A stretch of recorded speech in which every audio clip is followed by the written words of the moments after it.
בכותרת ידיעות אחרונות היום מתפרסמת תמונה שמתארת יותר מכל מילה אחרת את עוצמת הכאב והזוועה.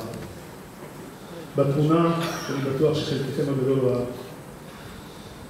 רואים צילום קבוצתי של ילדי גן גרמנים, שאחד מהם עומד כשפניו אל הקיר. אתה ילד יהודי, אמרה הגננת לילד. וציפתה עליו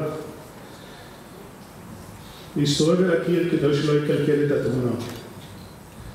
התמונה הזאת צולמה ב-1932, לפני שמכונת ההשמדה הנאצית החלה לפעול.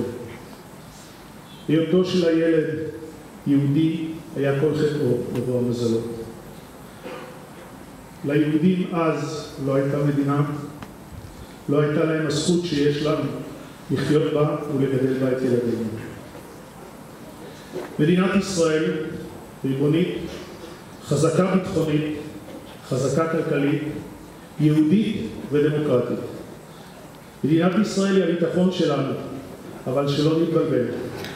גם היום, ה-18 באפריל 2012, האנטישמיות לא נעלמה מהעולם.